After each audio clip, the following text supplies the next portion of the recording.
yang kita dapatin nih sesuai dengan apa yang kita harapkan. Sebelumnya, perkenalkan saya Febri Ratnasari sebagai MC dari acara Bedah Buku kali ini. Tak lupa, puji syukur kita panjatkan kepada Allah Subhanahu wa Ta'ala, karena dengan rahmatnya kita masih dapat berkumpul di room Zoom ini dengan keadaan sehat walafiat. Nah, acara Bedah Buku kali ini merupakan sebuah proker terbaru dari Kementerian PPKI. Kegiatan ini merupakan sebuah kegiatan yang bertujuan untuk meningkatkan pengetahuan mengenai hal-hal lain di luar topik dari dunia kesehatan. Nah, buat apa sih tujuan dari kegiatan atau manfaat buat anggota BEM Abirama Cita sendiri?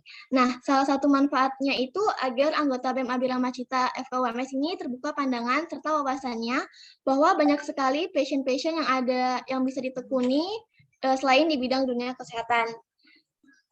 Kemudian kegiatan bedah buku kali ini yaitu bertemakan Your Life is a Good as Your Mindset yang akan dibawakan oleh Hasna Nurina Syifa. Sebelum kita memulai acara bedah buku kali ini, mungkin kita awali dengan membaca tilawah terlebih dahulu. Silakan kepada panitia yang bertugas, waktu dan layar saya persilakan. Baik, sebelumnya terima kasih kepada MC. Bismillahirrahmanirrahim. Assalamualaikum warahmatullahi wabarakatuh. Baiklah, di sini saya akan membacakan Quran Surah Ar-Rahman ayat 1 sampai 15. Kepada kakak-kakak dan teman-teman yang ingin membaca bersama, dipersilahkan untuk membuka Al-Qur'annya masing-masing.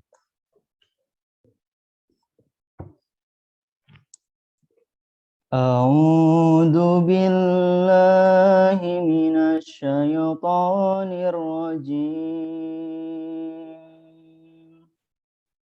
Bismillahirrahmanirrahim.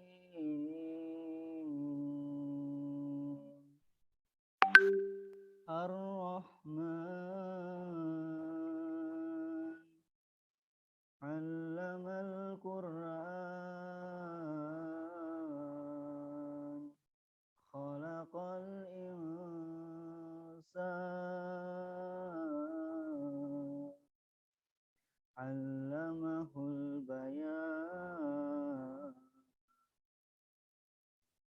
Asy-syamsu wal qamaru bihusban wan najmu wasy-syajaru yasjudan was-samaa'a rafa'aha wa wada'al mizan alla tadkhaw fil mizan wa aqimul wazna bil qisti wa la tukhsirul mizan wal arda wada'aha lil anam fiha fakihatun wan nahlu datul akmam wal habbudul asfi wa rayhan fabi ayyi ala'i rabbikuma tukadziban khalaqal insana min salsalin kal fakhar wa khalaqal janna min marijim min nar. Sadaqallahul adzim. Terima kasih, saya akhiri. Wassalamualaikum warahmatullahi wabarakatuh. Saya kembali kepada MC. Baik, terima kasih kembali kepada Rio yang telah membacakan tilawah. Untuk agenda kita selanjutnya ialah sambutan-sambutan. Nah, sambutan yang pertama ini adalah sambutan dari Ketua Panitia kita kepada Khairunisa. Waktu dan layar saya persilahkan.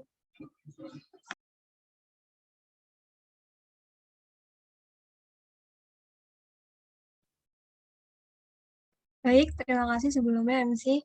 Bismillahirrahmanirrahim. Assalamualaikum warahmatullahi wabarakatuh. Alhamdulillahirrahmanirrahim. Wa bihi nasta'in wa ala umri dunya waddin. Wassalatu wassalamu ala asyrafil anbiya'i wal mursalin wa ala alihi washabihi ajma'in amma ba'du. Sebelumnya yang terhormat Dekan Fakultas Kedokteran Universitas Muhammadiyah Surakarta, Dr. Flora Ramona, beserta Wakil Dekan dan jajarannya. Yang terhormat Presiden BEM Abirama Cita Fakultas Kedokteran Universitas Muhammadiyah Surakarta, Kak Nurrahman Setiawan, beserta wakil dan jajarannya. Yang terhormat teman-teman panitia PPKI, dan juga teman-teman yang hadir dalam acara bedah buku pada hari ini. Sebelumnya saya ucapkan terima kasih untuk teman-teman yang sudah bersedia untuk hadir. Semoga acara bedah buku ini bisa bermanfaat dan bisa menambah ilmu untuk kita semua. Mungkin sekian pembukaan dari saya. Saya kembalikan ke MC. Saya akhiri. Wassalamualaikum warahmatullahi wabarakatuh. Baik, Waalaikumsalam warahmatullahi wabarakatuh. Terima kasih kepada Nisa untuk kata sambutannya. Selanjutnya untuk kata sambutan yang kedua ialah kata sambutan dari Presiden BEM FKWMS kita, yaitu Kak Nur Rahman Setiawan. Kepada Kak Nur Rahman Setiawan, waktu dan layar saya persilahkan. Baik, terima kasih MC atas waktunya. Buat teman-teman di sini semua, yuk on cam yuk. Masih tidur ya? Masih pada tidur. Oke, sebelumnya nge-lag ya? Oke, biar kita semangat dulu. Hidup mahasiswa, hidup rakyat Indonesia. Oke, bismillahirrahmanirrahim. Assalamualaikum warahmatullahi wabarakatuh. Innalhamdalillah nahmaduhu wa nasta'inuhu wa nastaghfiruh wa na'udzubillahi min syururi anfusina wa min sayyiati a'malina may yahdihillahu fala mudilla lahu wa may yudlilhu fala hadiya lahu asyhadu an la ilaha illallah wa asyhadu anna muhammadan abduhu wa rasuluh la nabiyya wa la rasula ba'dahu amma ba'du. Pertama-tama marilah kita panjatkan puji syukur kehadirat Allah Subhanahu wa taala yang telah senantiasa melimpahkan rahmat taufik kepada kita semua sehingga kita dapat melaksanakan bedah buku ini dengan keadaan sehat walafiat walaupun masih dengan keadaan online. Tak lupa selawat serta salam semoga selalu tercurah kepada baginda Nabiullah Muhammad SAW. Semoga kita semua senantiasa mendapatkan syafaatnya di yaumil qiyamah. Oke, langsung saja. Saya sangat berterima kasih banget. Saya ucapkan banyak-banyak terima kasih kepada panitia yang sudah. Jadi bedah buku ini inisiasi program kerja baru di periode ini. Kenapa saya dulu menginisiasi adanya program kerja baru ini? Karena saya berpikir ketika kapan kita itu bisa mendapatkan materi yang real langsung bisa kita dapatkan ketika kita kan nggak ada waktu buat baca buku selain buku kedokteran gitu. Jadi kan kita biasanya cuma baca buku kedokteran aja, tapi harapannya teman-teman itu budaya literasinya itu juga harus tinggi gitu. Ketika teman-teman nggak melek masalah-masalah misalkan self improvement, kemudian masalah-masalah tentang filsafat dan lain sebagainya itu mungkin agak sedikit kurang ketika teman-teman itu mempelajari suatu ilmu itu akan terasa kurang gitu. Kalau teman-teman tahu sejarahnya, sejarah ilmu itu gimana, kemudian teman-teman tahu ya mungkin tentang sejarah, tentang politik, geopolitik itu gimana, strateginya dan lain sebagainya, mungkin teman-teman lebih mempunyai fondasi lagi ketika teman-teman mau membuat sebuah kebijakan. Saya contohkan saja politik ya, oke. Yang sekarang ini baru panas-panasnya banget ini Hari Kesaktian Pancasila sama G30 SPKI. Nah, ketika teman-teman nggak tentang gimana dulu sejarahnya, terus gimana PKI, kemudian di situ ada tokoh-tokoh penggeraknya, di situ ada Tan Malaka, dan di sini uniknya Tan Malaka ini Bapak Revolusi Indonesia atau Bapak Republik Indonesia, tapi beliau itu dibunuh gitu loh, ya istilahnya ditembak mati lah kayak gitu. Jadi gimana ceritanya, terus kok PKI mengkhianati Tan Malaka? Kalau teman-teman budaya literasinya kurang, itu pasti tidak tahu kayak gitu. Padahal itu kan bisa saja itu mempengaruhi kebijakan-kebijakan yang bisa kita ambil gitu di kedepannya tentang terkait PKI dan lain sebagainya gitu. Bisa mempengaruhi statement-statement kita. Jangan sampai kita hanya mendengar aja langsung berbicara. Ketika kita mendengar langsung berbicara, itu kan salah satu tanda-tanda orang dusta ya. Dusta itu ketika mendengar langsung dia berbicara. Nah, harapan saya dari sini teman-teman ya kita belajar bareng-bareng ya, nggak ada yang lebih pintar di sini. Tapi saya pengennya dari kita untuk kita gitu. Jadi salah satu nanti pembicaranya kan dari kita sendiri gitu ya. Jadi harapannya ya ayolah gitu. Kemarin ada salah satu orang yang bilang ya, aku tuh dapat apa sih di BEM? Pasti teman-teman banyak yang bertanya ya. Aku tuh dapat apa sih di BEM? Dapat capek, nggak dapat uang. Nah, di sini. Terus kenapa kok teman-teman itu bisa berkata seperti itu? Itu karena sekarang itu kita udah dibungkam semuanya, itu kita sudah diubah yang awalnya. Nah, itu selaras sekali dari dengan zamannya dengan zamannya Tan Malaka itu hidup gitu. Tan Malaka hidup itu dia mencetuskan adanya materialistik, dialektika, dan logika. Nah, di situ Tan Malaka itu berpikir ketika orang itu cuma cuma agama aja itu nggak bisa maju gitu. Karena apa? Ya udah, kalau agama aja nggak, tanpa memandang dunia, orang-orang itu pasti akan cenderung, oh ya udahlah, kita yang penting kita ibadah aja, toh kita bakal mati. Nah, itu seperti pesimis di mata Tan Malaka. Makanya pada waktu itu beliau itu juga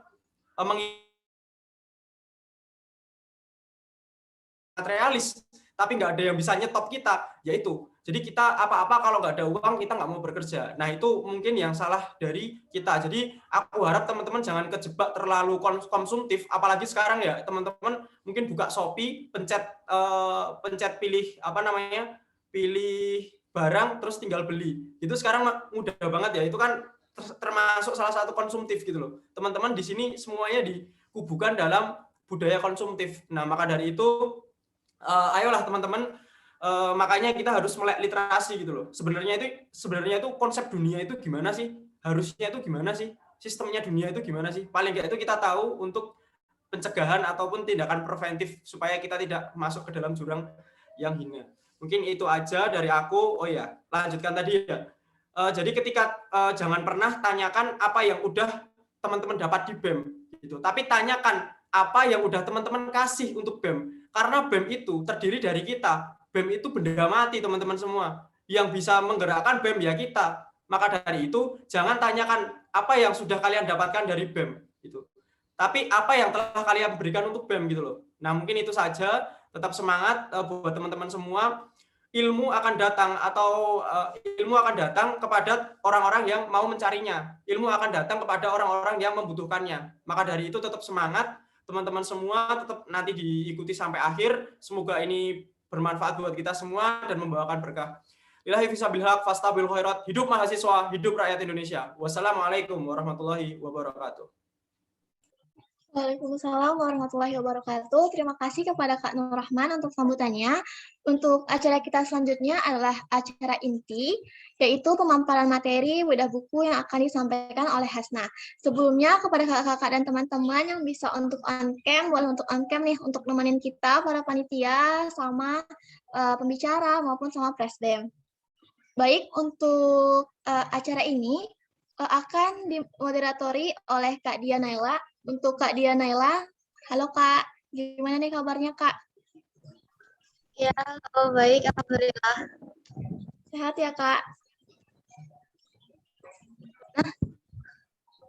Sehat ya Kak Dia? Ya, sehat, alhamdulillah. Sehat? Sehat, alhamdulillah. Mungkin untuk mempersingkat waktu kepada Kak Dia Naila, waktu dan layar saya persilahkan. Ya, baik, terima kasih. Terima kasih sebelumnya kepada MC yang telah memberikan waktunya. Selamat pagi teman-teman. Jadi kita hari ini akan mengulas buku ya. Dalam acara bedah buku ini kita akan mengulas, mengulik, dan juga berdiskusi dengan pembicara kita, Hasna. Sebelum itu izinkan saya untuk membacakan profil dari Hasna. Silahkan kepada panitia yang bertugas.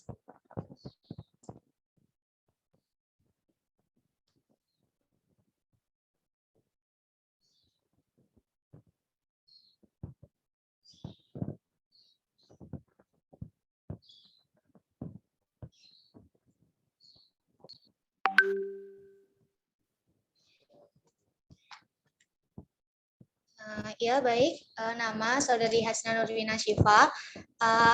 Saudari Hasna adalah salah satu mahasiswa FKUMS angkatan 2020 dan juga kebetulan beliau juga aktif di berbagai organisasi.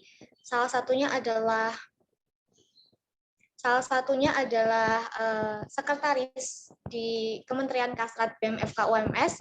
Selanjutnya ada juga aktif di keorganisasian Head of Music Department. Untuk riwayat pendidikannya, Saudari Hasna ini mengenyam pendidikan di SD Al Azhar Syifa Budi pada tahun 2007 sampai 2013, dilanjutkan di SMP 9 Surakarta pada tahun 2013 hingga 2016. Lalu dilanjutkan di SMA 1 Surakarta pada tahun 2016 hingga 2019. Dan sekarang beliau menjadi mahasiswa aktif di Fakultas Kedokteran Universitas Muhammadiyah Surakarta. Untuk menghubungi beliau mungkin bisa scroll up ya untuk tim panitia. Ya, silahkan mengkontak beliau di yang tertera di sini. Baik, untuk mempersingkat waktu, langsung saja kita mulai kepada Saudari Hasna. Pembicara kita, waktu dan tempat dipersilakan. Oke, terima kasih Kak Dia atas waktu dan layar ya yang sudah dipersilahkan. Oke, selamat pagi teman-teman semuanya.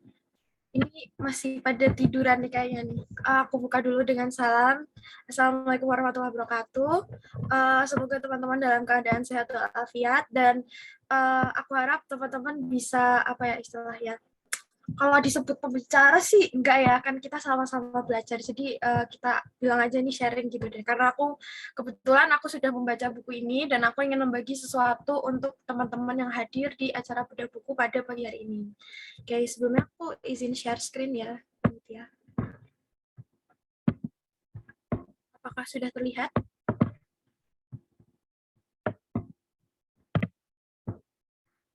Sudah. Oke, siap.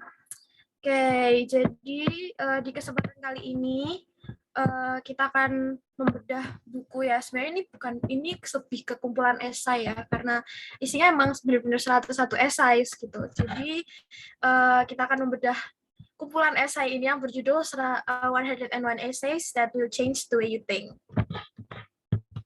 Oke. Bentar deh, ini deh. Jadi sebelum kita membedah buku hari ini disclaimer yang sangat-sangat disclaimer nih. Disclaimernya aku gedein banget. Karena balik lagi ini bedah bukunya berdasarkan reader's point of view, dari point of view pembaca yang tidak memiliki latar belakang ilmu psikologi. Jadi untuk teman-teman yang mungkin udah baca buku ini juga dan punya basic ilmu psikologi yang mungkin ketika aku menyampaikan aku ada kesalahan atau ingin mengoreksi atau ingin menambahkan di tengah-tengah penjelasan sangat diperbolehkan. Oke, ini disclaimer-nya sampai akhir ya teman-teman. Nanti kalau ada sesi tanya jawab juga aku bakal kasih disclaimer lagi. Oke, sebelum kita memulai acara bedah buku pada pagi hari ini, aku punya ground rules. Yang pertama adalah be happy. Karena kalau kita lagi happy, apapun yang disampaikan oleh orang lain tuh bisa lebih nyantol gitu loh. Yang penting tuh kita in a good mood dulu. Seandainya kalau lagi bad mood tuh biasanya kayak udah malas lah dengerin apa-apa, udah malas. Yang kedua adalah stay fokus. Jadi walaupun teman-teman lagi sambil rebahan, sambil masak, sambil mungkin ada yang kondangan atau ada acara keluarga, mungkin bisa sambil didengerin dikit-dikit lah, tipis-tipis sambil dengerin gitu, biar ada faedahnya datang ke acara bedah buku ini. Terus buat teman-teman, cari posisi paling nyaman, karena ya acara bedah buku ini akan berjalan sekitar sampai nanti ya, jam 10 lebih. Jadi aku harap teman-teman bisa berada di posisi yang nyaman, boleh sambil makan, boleh sambil minum, pokoknya yang enak aja lah posisinya yang PW. Terus yang terakhir adalah lebih aktif. Aku pengennya acara bedah buku ini interaktif ya, jadi nanti kalau di tengah-tengah aku minta tolong teman-teman untuk membacakan esainya, jadi nanti mohon bantuannya ya untuk dibacakan gitu. Apalagi ini teman-teman yang on cam nih, panitia nanti mungkin aku minta tolongin deh. Oke. Mulai ya teman-teman, karena ini aku dikasih waktu banyak banget, cuma aku takut nih kalau misalnya pendek durasinya. Gak apa-apa lah, mari kita mulai. Bismillahirrahmanirrahim. Jadi pengarang buku ini adalah Brianna Wiest. Jadi dia tuh adalah seorang wanita, kelahirannya tahun 1992, kalau nggak salah dia ulang tahunnya juga di bulan Oktober ini. Jadi dia tuh adalah American writer, author, dan poet. Kalau writer itu penulis ya, kalau penulis tuh bisa nulis apa aja gitu. Tapi kalau author itu kan identik sama menulis sebuah buku. Dia juga adalah poet. Poet itu adalah seorang puitis ya, puitis atau pokoknya dia penulis puisi gitu. Dia itu terkenal dalam karyanya yang tentang mindfulness, spirituality, dan emotional intelligence, dan itu semua kayak mencakup self development gitu. Nah, si Mbak Wiest ini Dia ini lulusan dari Elizabethtown College dan dia itu sudah memiliki beberapa published works. Salah satunya adalah 101 Essays ini, ada The Truth About Everything, ada The Mountain Is You, and The Human Element. Nah, dia itu ketika merilis buku 101 Essays ini, dia itu berusia 24 tahun. Jadi ya seukuran itu ya, orang baru lulus kuliah gitu deh. Dan dia ini memang terkenal dalam kumpulan esai-esai gitu. Jadi kalau mau baca bukunya yang lain tuh bisa deh cari. Ya aku punya tips nih buat teman-teman kalau pengen baca buku yang gampang ya, e-book, itu bisa ke zlibrary.com. Nanti di situ kalian bisa cari berbagai macam buku, bahkan buku kedokteran pun tuh di situ juga ada gitu. Ingat-ingat ya, namanya zlibrary.com. Nanti aku ketik di chat deh. Itu aku sering cari-cari buku di situ. Jadi walaupun ya tadi balik lagi ya, kalau kita beli-beli terus kan konsumtif tuh, kita bisa cari apa ya, zlibrary itu setauku dia udah punya license deh, kayak itu loh, kayak kita misal cari jurnal terus kita nyari di Sci-Hub gitu, nah kayak gitulah intinya.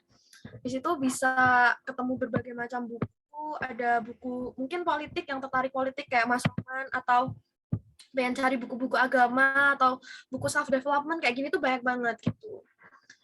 Oke. Jadi hari ini kita akan membahas 4 esai yang akan dibagi menjadi 2 sesi. Jadi nanti di tengah-tengah akan ada ice breaking dari panitia. Esai yang pertama yaitu The Happiness of Excellence. Yang kedua yaitu You Are a Book of Stories, Not a Novel.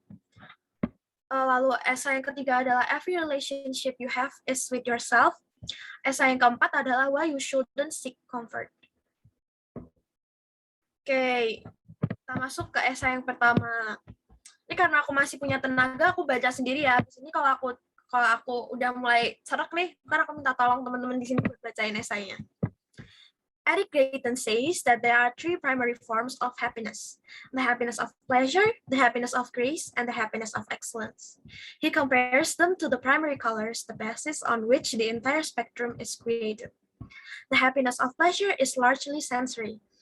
It's a good meal when you're hungry, the smell of air after it rains, waking up warm and cozy in your bed. The happiness of grace is gratitude. It's looking over to see the love of your life sleeping next to you and whispering thank you. It's taking inventory of what you do have. It's when you speak to something greater than yourself, expressing humility and awe. And then there is the happiness of excellence, the kind of happiness that comes from the pursuit of something great. Not the moment you arrive at the top of the mountain and raise your fist in victory, but the process of falling in love with the hike. It is meaningful work, it is flow, and it is the purpose that shares identity and builds character and channels our energy towards something greater than insatiable daily pursuit of our fleeting desires. Oke, jadi kita bahas ini, aku bagi jadi 3 part ya. Mostly esai-esai ini aku bagi jadi 3 part karena biar gampang aja, dan ini aku ambil part-part yang apa istilahnya, yang menjurus ke intinya gitu. Jadi di awal ini si Mbak ini Brianna Witt ini dia menjelaskan, dia tuh mengutip dari salah satu bukunya Eric Drayton. Jadi si Eric Drayton ini juga punya buku tentang self development ya. Nah, dia tuh menjelaskan bahwa ada 3 bentuk kebahagiaan. Yang pertama adalah kebahagiaan, the happiness of pleasure, kepuasan kita. The happiness of grace, mungkin kalau diartiin grace itu kayak mulia gitu ya. Jadi ini aku tetap pakai bahasa aslinya aja, karena kalau diartiin jadi kayak waku gitu guys. Gimana ya? Gitu. Oke, terus yang terakhir adalah the happiness of excellence. Dan si Eric Drayton ini, yaitu menganggap 3 bentuk kebahagiaan ini tuh menjadi spektrum warna yang primer. Teman-teman di sini ada yang tahu nggak warna primer itu apa aja? Oke, mungkin Rio tahu nggak warna primer itu apa aja?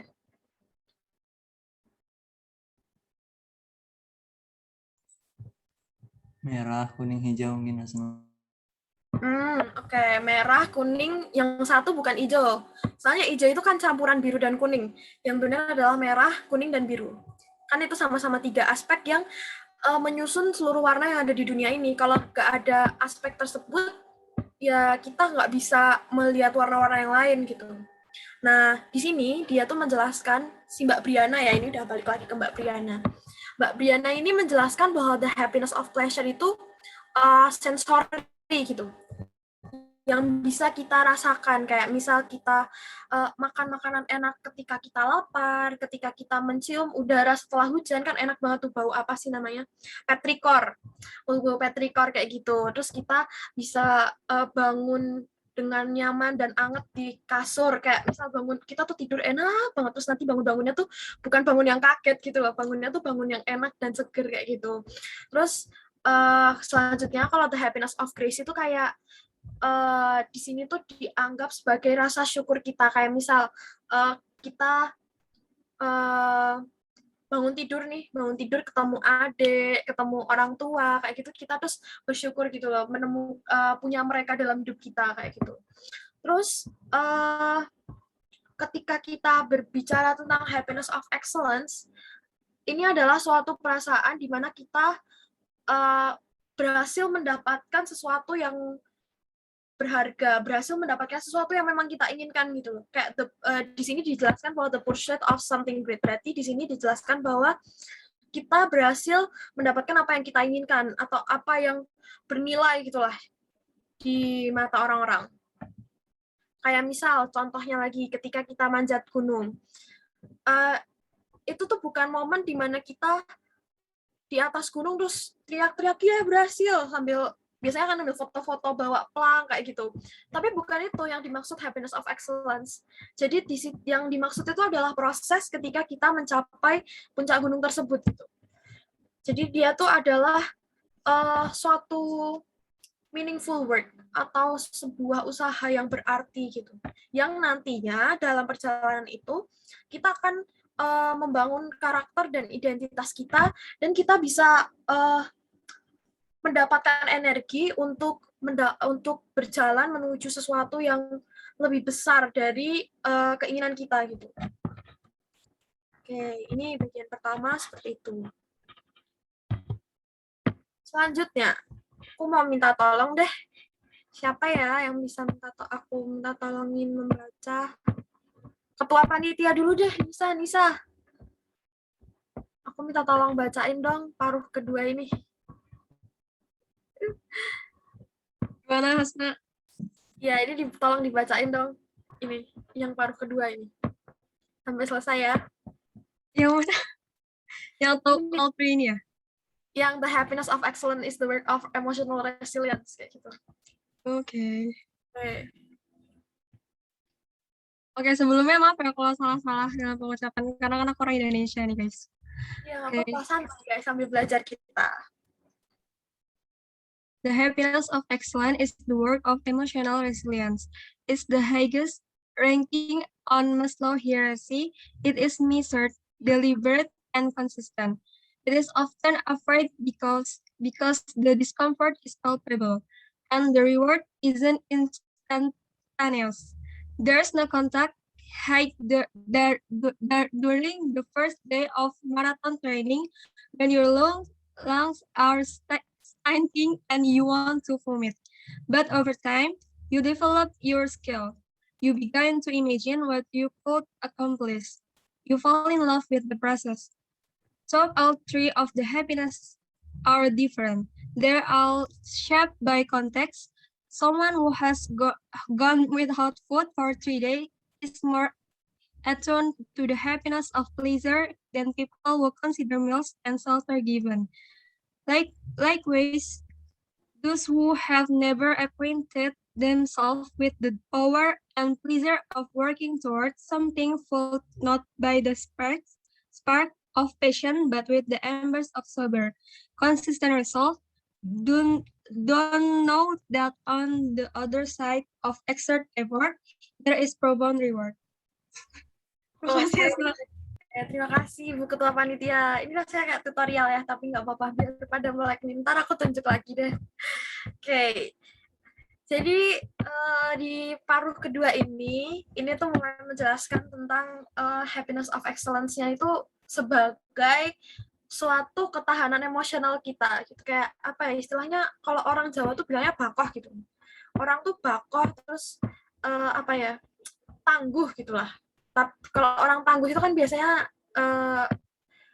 orangnya tuh nggak apa ya, kalau ada orang ngomong ini dia ya udah lewat aja gitu, malah kadang-kadang bisa menjadi sesuatu yang membangun gitu.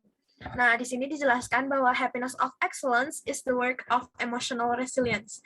Jadi ketika kita memiliki ketahanan lebih kayak kita bakoh gitu, kita tuh bisa lebih mudah mendapatkan si happiness of excellence ini. Jadi dia ini adalah level tertinggi dalam piramida Maslow.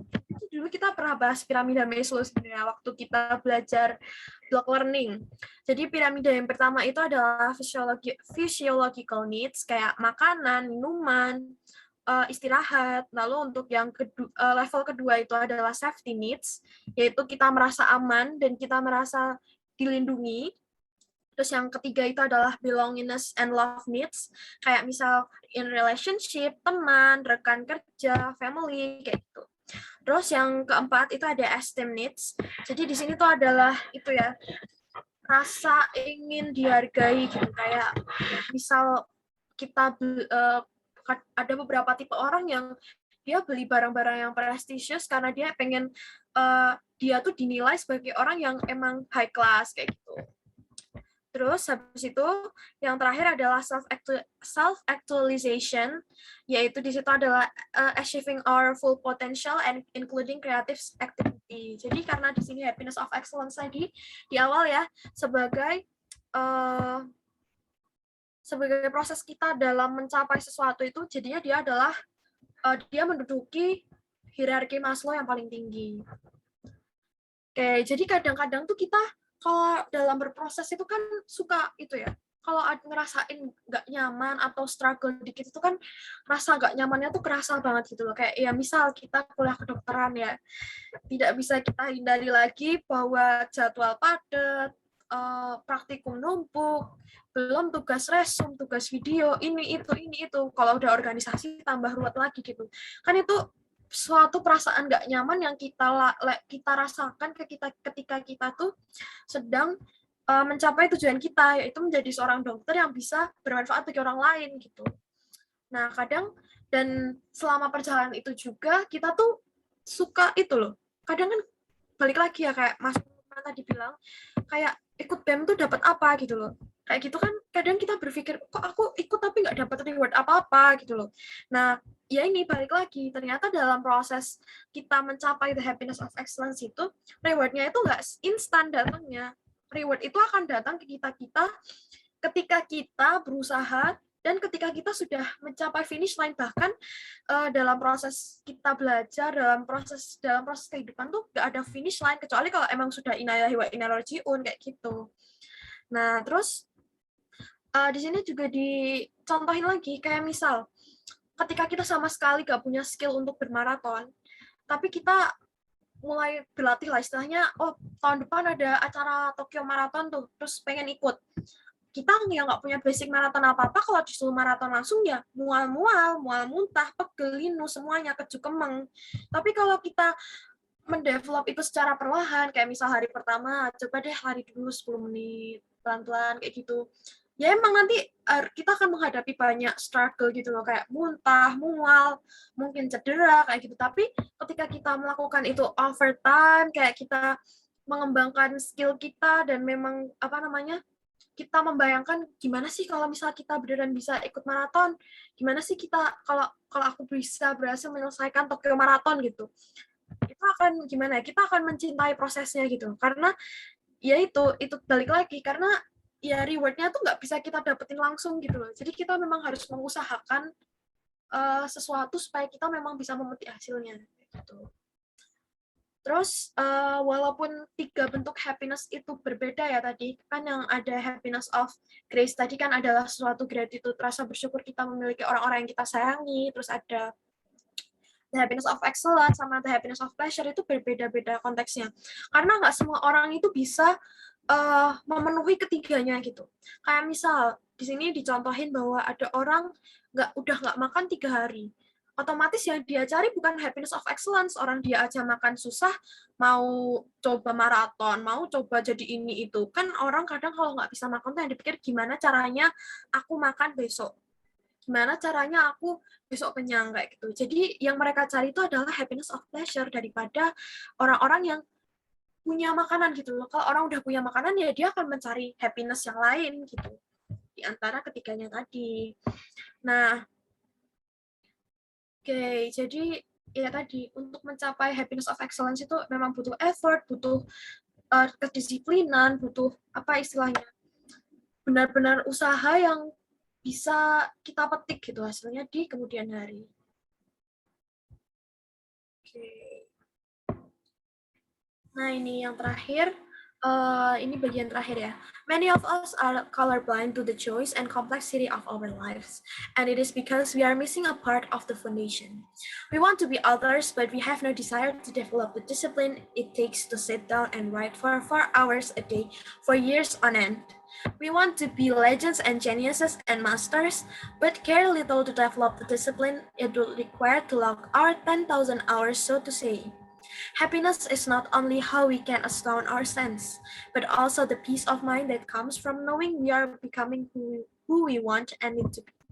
That's what we receive from pursuing the happiness of excellence, not accomplishment, but identity. A sense of self that we carry into everything else in our life. A technicolor pigments that makes the entire spectrum come alive. Oke, jadi tuh di sini tuh dijelaskan ya kalau nggak semua orang itu punya kemampuan buat memahami susah senangnya hidup gitu. Kadang kalau ada orang yang ngerti kalau dikasih susah dikit aja ngeluh, dikasih seneng jadi nggak tahu, jadi kayak apa sih namanya jumawa gitu. Jadi ya balik lagi ya, kadang tuh kita pengen menjadi penulis hebat gitu, tapi kita nggak pernah ngasih effort buat duduk dan menulis selama beberapa jam dalam satu hari. Nah, terus apa yang mau ditulis kalau misal kita nggak memberikan waktu untuk menulis buku gitu. Kalau misal kita pengen jadi penulis hebat, pengen jadi legend, pengen jadi genius, pengen jadi master, tapi kita nggak sama sekali nggak peduli tentang effort dan usaha kita buat menjadi orang-orang hebat tersebut gitu. Jadi ya memang butuh 10.000 jam buat jadi seorang master, tapi kita nggak pernah meluangkan sedikit pun kayak gitu. Jadi ya sama aja bohong kan. Nah, terus di bagian terakhir ini dijelaskan bahwa happiness is not only how we can astound our sense, but also the peace of mind that comes from knowing we are becoming who we want and need to be. Jadi di sini happiness itu adalah sesuatu yang muncul ketika kita sudah apa ya istilahnya, ketika pikiran kita tuh dalam keadaan yang tenang dan kita bisa menyadari gitu loh, kita tuh mau jadi apa sih, kita tuh butuh buat menjadi apa gitu. Nah ketika kita apa namanya sudah bisa menemukan peace of mind itu apa istilahnya, kedamaian hati, kedamaian jiwa, maksudnya ketika pikiran kita tuh lagi nggak amburadul gitu, kita bisa memahami, oh sebenarnya aku tuh pengen jadi dokter tuh karena ini ya, karena aku pengen mengabdi buat lingkungan sekitarku. Oh aku tuh pengen jadi dokter karena ini ya, ternyata bukan karena paksaan orang tua, ternyata aku emang beneran pengen karena dalam hati kecilku tuh aku udah emang punya keinginan dari kecil, cuma baru sadar aja gitu. Nah jadi tuh balik lagi ketika kita yang berhubungan dengan self development itu kan istilahnya kita harus berdamai dengan diri kita sendiri terlebih dahulu, baru kita bisa mengembangkan diri kita untuk menjadi pribadi yang lebih baik kayak gitu. Terus yang terakhir nih, last but not least ya, happiness of excellence itu bukan hanya sekedar tentang pencapaian atau reward, karena tadi ya balik lagi, rewardnya itu nggak pernah instan, kita harus berusaha, kita harus melewati proses-proses panjang yang mungkin selama proses itu akan menghadapi banyak discomfort, menghadapi banyak air mata, tangisan, bahkan harus mengorbankan sesuatu dari diri kita gitu. Tapi selama perjalanan itu kita akan menemukan identitas kita gitu. Kayak misal di sini ada Nisa ada Rio dan Rio.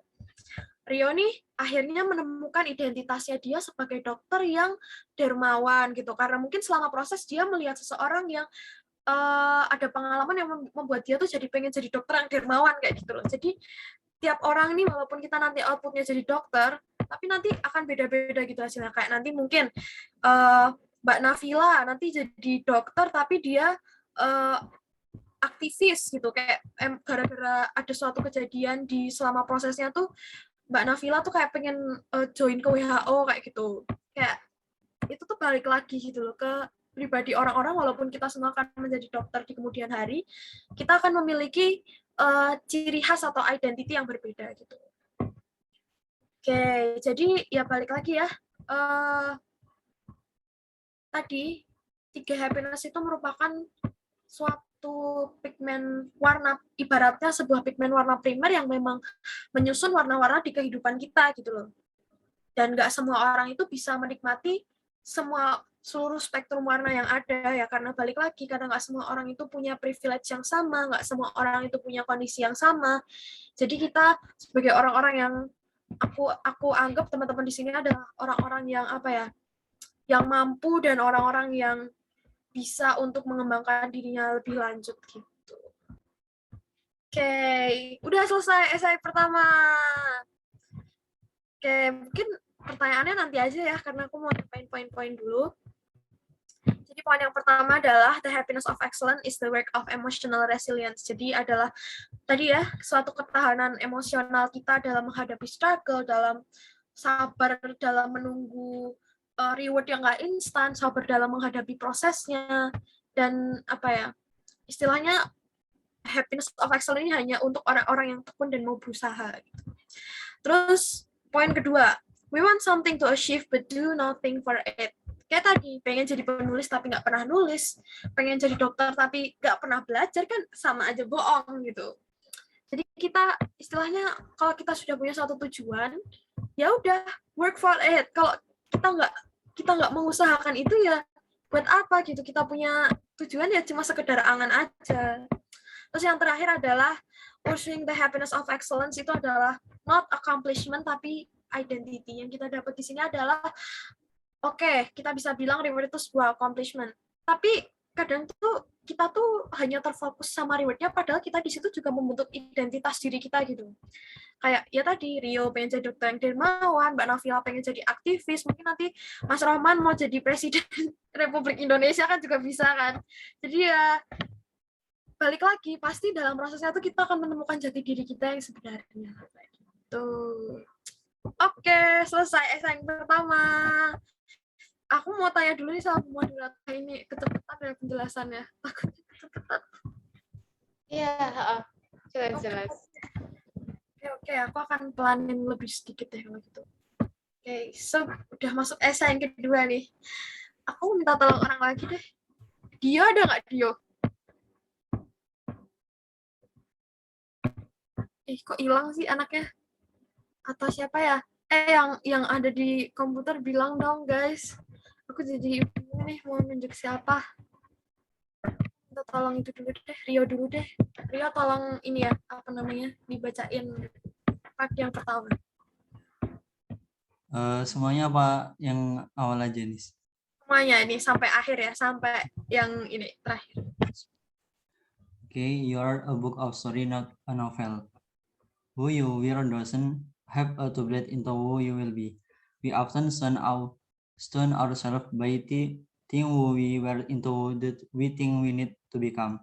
We can map a trajectory for our future without considering what makes sense for the people we said to be. Realizing this way, trying to gather 3 habits picks up about myself and about people in general. First, we make problems where there are none. Let's talk for our lives to have mean we need to overcome something. Happiness is something that we have to consequently cause, otherwise we'd create the reality that was consequently thing with us, not because we assume that we deserve it, but because somewhere along the line we were conditioned by other people and our own assumption to believe that we are only as good as the things they said about us. Second, we avoid things that are too perfect. We destroy them mentally or otherwise if they are. Third, we summers in our heads when we're about to make a choice about anything really. We say in our heads what then. yang mungkin sudah Oke, thank you Rio. Oh, 4 menit ya. Jadi ini aku cepet aja ya.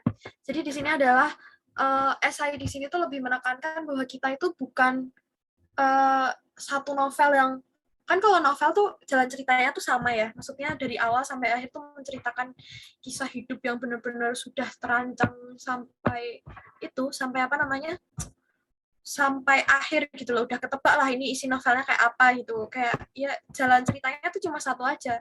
Tapi sebenarnya kita tuh adalah kumpulan-kumpulan cerita yang dijadiin satu buku ya, sama ibarat buku ini ya, ini kan isinya 101 esai ya, ibaratnya tuh kita seperti itu. Jadi ini aku cepetin aja ya karena tinggal 3 menit nih. Jadi di sini tuh kadang kita suka bikin jalan cerita kita sendiri gitu loh. Kayak ini tuh belum, yang di pikiran kita tuh belum tentu terjadi. Tapi kita udah kayak bikin skenario hidup sendiri aja, padahal kita aja nggak tahu 1 detik ke depan tuh kita jadi apa gitu. Kayak 1 detik ke depan kita jadi kodok juga bisa kan. Kita sukanya tuh orang tuh bikin skenario sendiri yang belum tentu itu benar. Jadi ketika kalian memang punya apa ya, keinginan atau suatu cita-cita, ya balik lagi harus diperjuangkan dan memang harus put our soul, put our passion in that gitu loh. Kita harus work on it gitu loh. Jadi kita bukan sebuah cerita yang dari awal sampai akhir memang alurnya seperti itu, tapi kita adalah kumpulan cerita-cerita yang mungkin kita nggak bisa nebak gitu loh. Besok tuh ada apa? Besok tuh ada, misal hari ini kita UB, ya udah hari ini UB selesai. Besok tiba-tiba ada acara bedah buku, kan sebelumnya nggak ngerti gitu loh, kayak wah ternyata kayak gini ya, wah ternyata kayak gitu. Jadi ya gitu, manusia tuh kan kadang sukanya kayak gitu ya, bikin masalah yang nggak ada gitu loh, ngadain masalah gitu. Kayak ini, first we make problems where there are none. Kayak kita tuh kayak tuh bikin masalah, emang kayak mungkin itu ya human sense gitu ya, kita tuh ya gitu deh, sukanya tuh ngadain yang nggak ada gitu. Terus kita tuh juga kadang sukanya kita tuh pengen segala sesuatunya tuh perfect, tapi ketika semuanya terlalu perfect tuh kita takut gitu loh. Kita kayak ini kok anu banget ya, apa perfect banget ya, takut kalau besoknya ada apa kayak gitu loh. Jadi tuh semuanya tuh udah kita simpulin dalam kepala kita sendiri, padahal ya sebenarnya belum tentu terjadi kayak gitu. Jadi ini aku tepetin aja ya, langsung ke poinnya karena tinggal 1 menit nih. Life is vivid, changing, real, and unpredictable. Jadi kita sendiri aja nggak tahu besok, nanti sore tuh ada apa, kan unpredictable. Jadi kita tuh nggak usah ngarang-ngarang cerita sendiri gitu loh, nggak usah wah kalau nanti sore misal gini gimana ya, kalau misal besok pagi kayak gini gimana ya, kalau misal besok offline kayak gini tuh gimana ya, kayak ya gitu. Jadi kita tuh memang hidup tuh selalu berevolusi gitu loh, kayak sel-sel tubuh kita aja selalu beregenerasi. Sel-sel darah merah yang udah mati nanti diregenerasi jadi yang baru lagi, masa kalah sama sel gitu. Dan juga kita tuh kadang suka itu ya, ada yang membisik kita gitu loh, padahal sebenarnya itu adalah inner voice kalian sendiri. Ketika misal ada trauma masa kecil, ada masalah yang memang membuat kita tuh secara mental itu unstable gitu loh, karena sekarang tuh mental health tuh matters ya, maksudnya kita harus sangat memperhatikan kondisi mental kita terlebih dahulu, apalagi di kondisi pandemi kayak gini. Kita kalau misal mental health kita unstable tuh ya udah kayak terombang-ambing bagaikan ikan yang ada di laut gitu. Nah jadi kita tuh harus mulai istilahnya berdamai dulu sama diri kita sendiri, kita mulai melepaskan bisikan-bisikan yang nggak nyata itu untuk membuat jalan cerita dari bisikan itu sendiri gitu loh. Jadi kadang kan kita udah yakin nih, terus tiba-tiba oh, kok tiba-tiba kayak gini ya rasanya, kok kayak ada yang bisikin kayaknya kalau aku kayak gitu ntar hasilnya nggak baik, nggak sesuai keinginan kita. Nah itu tuh jangan sampai kayak gitu, jangan mau kalah sama inner voice kalian, karena apapun itu ketika diusahakan dengan maksimal pasti akan ada sesuatu yang bisa kita petik. Oke, mungkin itu ya esai kedua yang mungkin belum selesai kita baca karena waktunya udah saatnya ice breaking nih. Aku kembalikan ke Kak Dia. Ya baik, terima kasih. Alhamdulillah. Jadi sesi pertama kita di acara bedah buku pada pagi hari ini sudah selesai. dilaksanakan ya teman-teman. Jadi sebelum memulai ke sesi kedua, mungkin nanti kita akan ada ice breaking terlebih dahulu, biar agak fresh gitu ya. Buat teman-teman yang udah mungkin mempersiapkan pertanyaan, bisa di-keep dulu, bisa disimpan, nanti di akhir acara, di akhir sesi akan kita adakan sesi tanya jawab gitu. Jadi mungkin ini bisa kembali dulu ke MC, saya persilahkan. Baik, terima kasih kepada Kak Dia selaku moderator dan kepada Hasna selaku pemateri. Nah, seperti yang Hasna dan Kak Dia bilang nih, kita akan ada di sesi ice breaking atau sesi pecah es, di mana sesi pecah es ini akan dipandu oleh Nisa. Sebelumnya kepada kakak-kakak dan teman-teman boleh nih buat untuk on cam, yang nggak on cam soalnya nggak di absen nanti. Silahkan kepada Nisa, waktu layar saya persiapkan. Oke, terima kasih Febri.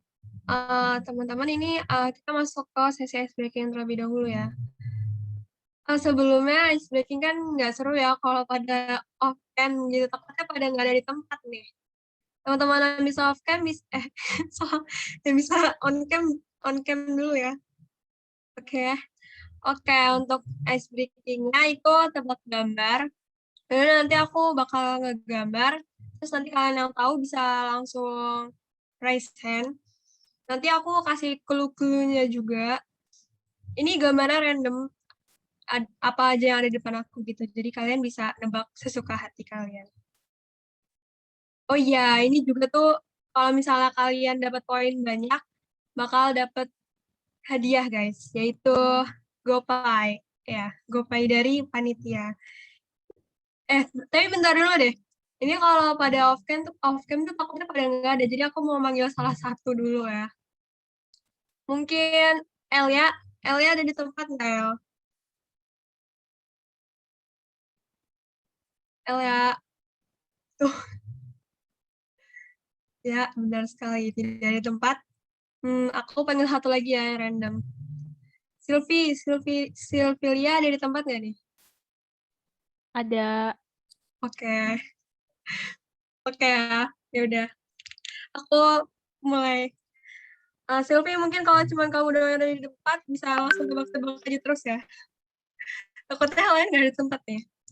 Oke, aku mulai gambar ya. Buat teman-teman yang udah tahu bisa langsung raise hand aja. Nanti bakal dibantu sama teman aku buat nyebutin namanya. Oke, aku mulai ya. Bentar. Oke, aku mulai.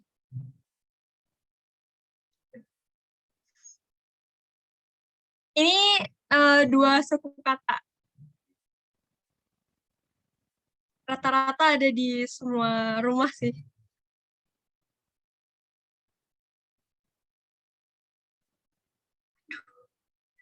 Sampai sini ada yang udah bisa nebak belum? Oke, Sylvie. Apa nih, Sylvie? TV. Salah. Oke, Dio apa Dio? Figura bukan? Salah. Aku lanjutin lagi.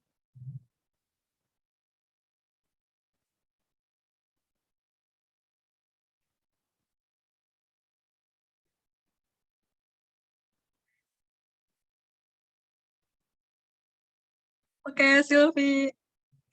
Foto keluarga. Bukan, lebih tepatnya bukan foto keluarga ya. Gambar keluarga? Bukan gambar keluarga. Ayo, yang lain. Yang lain nggak ada yang menebak. Oke, Nahda. Apa Nahda? Dari foto? Ya, bener banget. Yeay. 1 poin ya buat buat teman-teman panitia bisa dihitung ya. Ini yang jawab. Oke, lagi ya. Ini mana dah? Ini.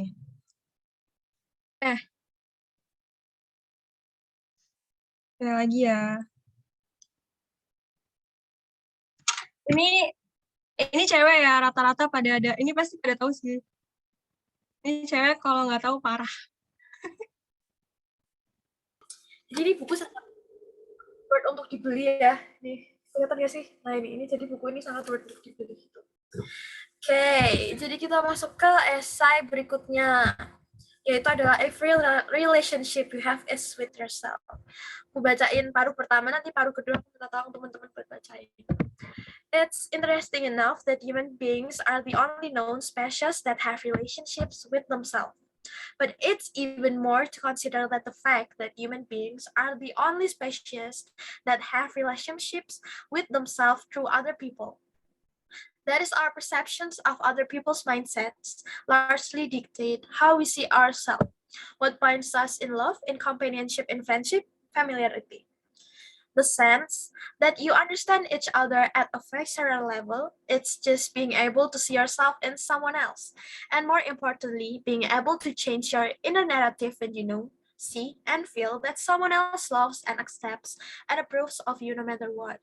Ego, you can do the same. It's a survival mechanism and I'm pretty sure. Jadi gini, ini menurutku ini esai yang cukup itu ya. Ini salah satu esai yang ketika aku baca buku itu tuh cukup bertanya-tanya karena sebenarnya ini kan hubungannya sama loving yourself kan, hubungan kalian dengan diri sendiri. Lagu-lagu loving yourself tuh banyak banget, kayak lagu Justin Bieber Love Yourself, lagunya Lizzo yang Good Things apa ya? Ya Good Things. Mungkin di sini kalau ada yang ARMY BTS sama seperti saya kayak Answer Love Myself, Epiphany, kayak banyak banget gitu sebenarnya advice atau apa ya, istilahnya orang tuh kayak sering banget ngomong love yourself itu sebenarnya aku juga masih belajar tentang love yourself itu apa, karena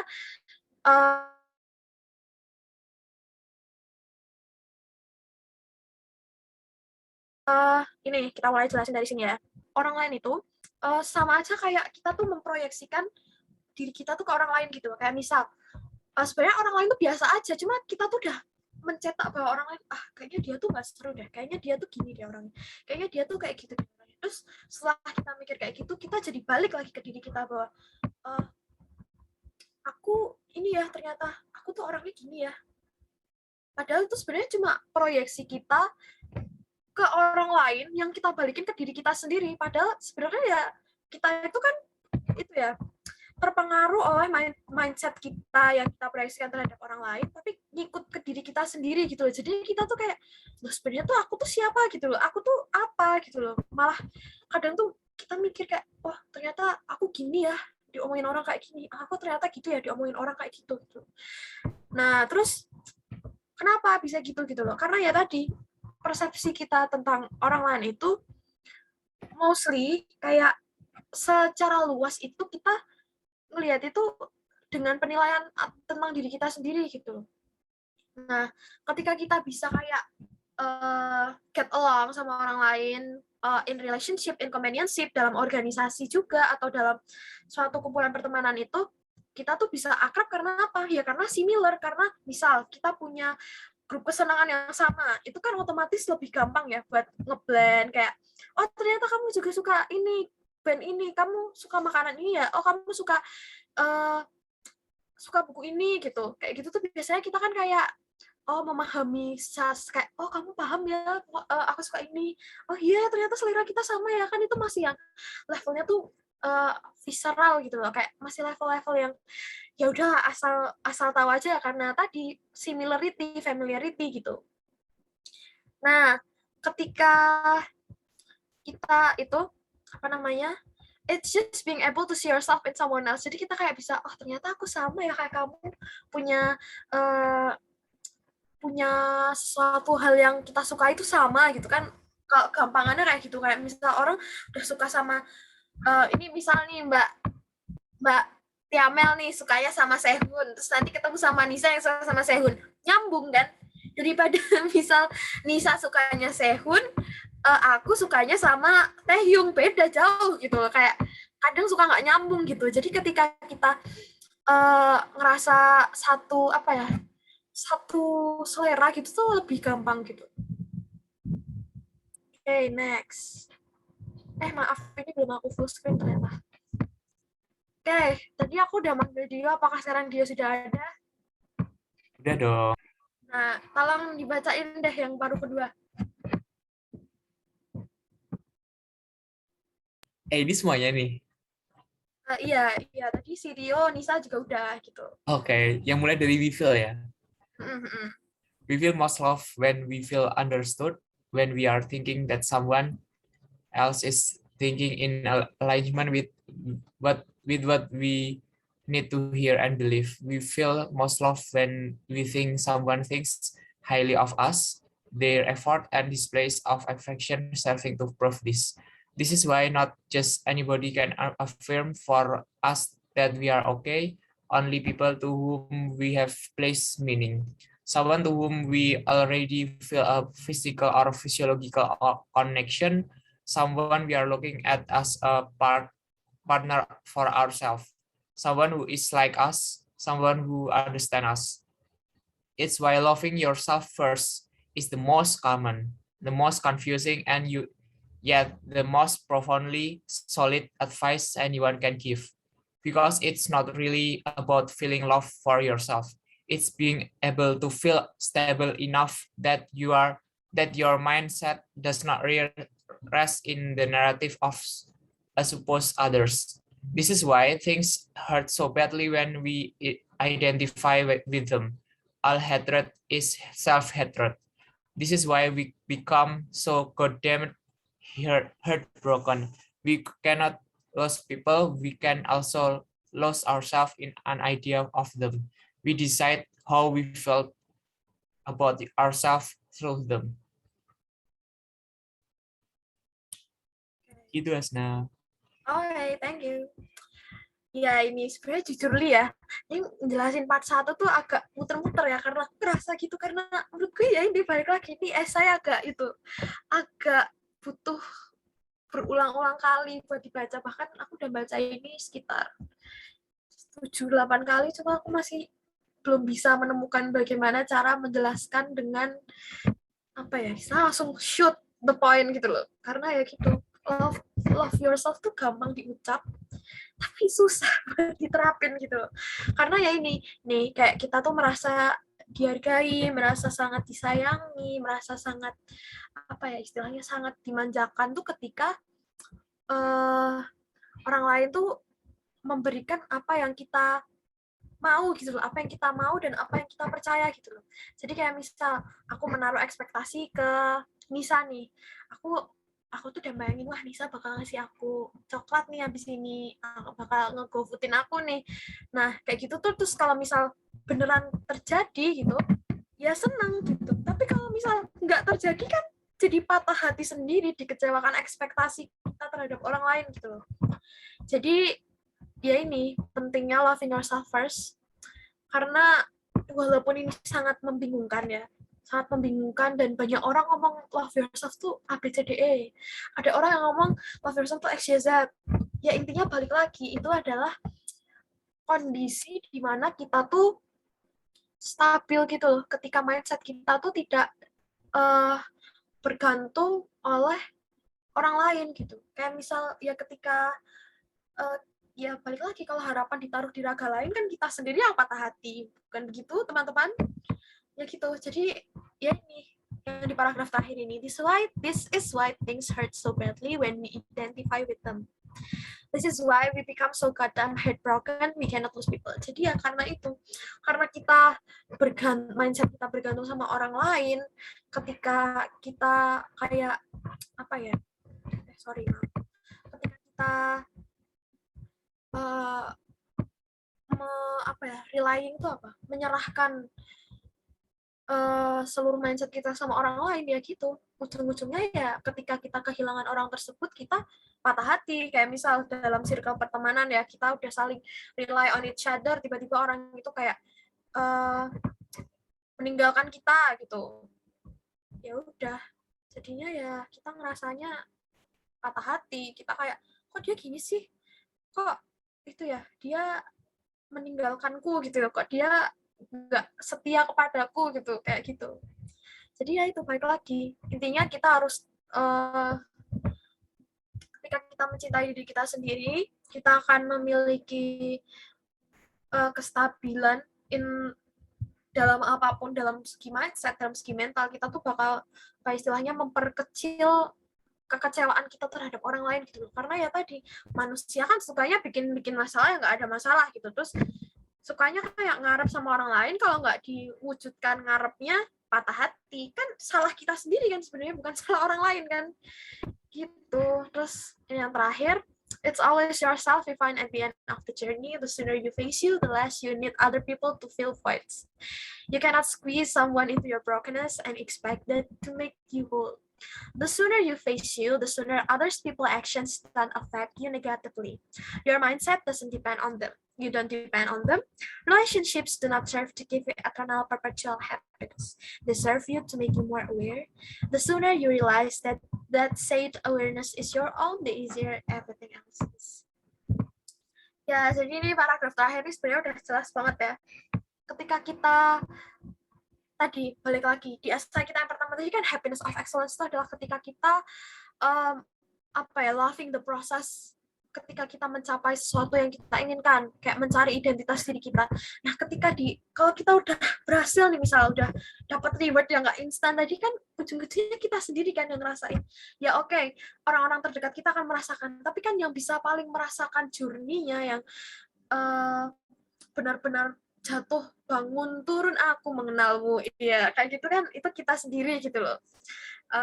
Terus ya kita juga nggak bisa expect orang lain tuh bisa menghealing kita gitu loh, kayak misal ada yang lagi patah hati terus berharap ada orang yang datang menyembuhkan patah hatimu, kayak gitu kan.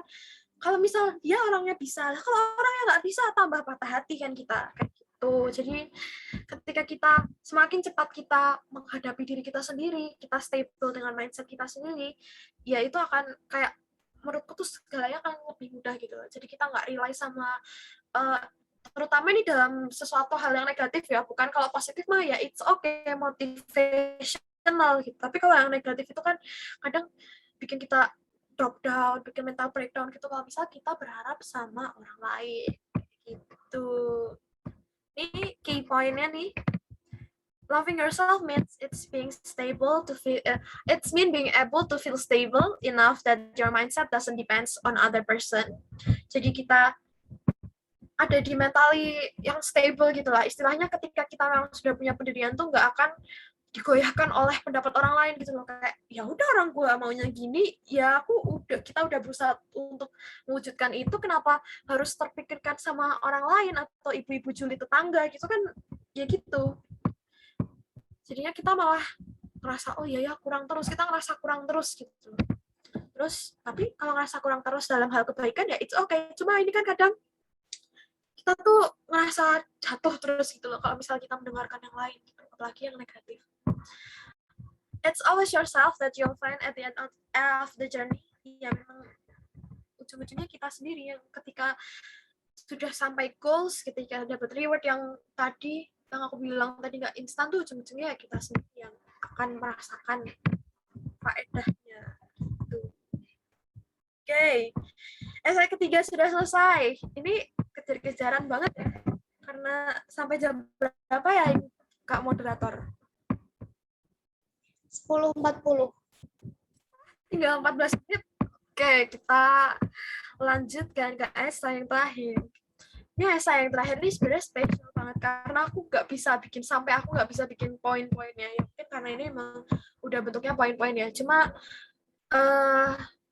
essay yang terakhir ini kayak mungkin aku juga ngerasa ditampok kalau baca judulnya Why You Shouldn't Seek Comfort. Ya namanya manusia kalau udah nyaman kan ya udah kan ya akan nyaman. Kalau ada yang nyaman kenapa enggak gitu loh. Kalau udah PW maksudnya ada di comfort zone kita tuh kenapa enggak gitu. Kadang kan kayak gitu ya. Mungkin aku nggak tahu itu kodratnya manusia atau gimana, cuma ketika ada sesuatu yang lebih nyaman daripada enggak kan pasti kita lebih pilih yang lebih nyaman. Kayak misal kita cari hotel pasti kita cari yang nyaman, yang bisa buat istirahat habis liburan gitu. Yang ngapain pilih yang murah, kecuali memang nggak ada budget ya, ini beda kasus nih. Kayak gitu. Yang pertama, ini aku bahas per poin aja ya. Your brain can differentiate good from bad. It only knows comfortable and uncomfortable. This is a pretty raw example, but it's the reason why criminals never think their actions are wrong. They think they are justifiable. That's why we do things we objectively know are bad for us and confuse them for feeling good. Jadi ini bahas otak ya. Jadi kayak aku aku takut kalau ngomong salah gitu. Cuma aku berdasarkan narasi yang di sini aja.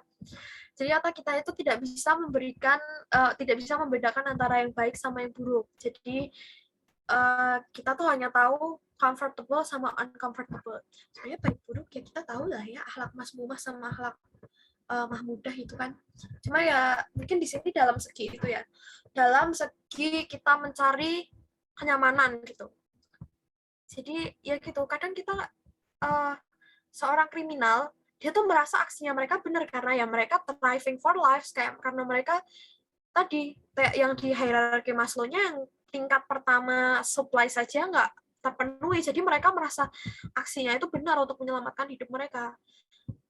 Dan mereka merasa itu justifiable gitu loh, kayak bisa dibicarakan gitu. Tapi menurut kita tuh salah gitu, karena ya emang aksi mereka tuh nggak pernah bisa dibenarkan gitu loh. Padahal ya karena kita memandang itu secara objectively gitu. Jadi bingung kita, kok mereka bisa kayak gitu ya buat makan sampai kayak segitunya ya, karena kita justified-nya sebagai posisi kita tuh udah nyaman gitu loh. Padahal mereka tuh ya mencari itu ya untuk mencapai kenyamanannya mereka gitu. Lanjutnya yang kedua, you don't want what you want, you want what you've known. We are literally incapable of predicting an outcome that is out of the realm of what we've known previously. So rather than trying to seek better, we seek the best of what we've known. And if the best is really just a solution to a problem, we didn't need to create again.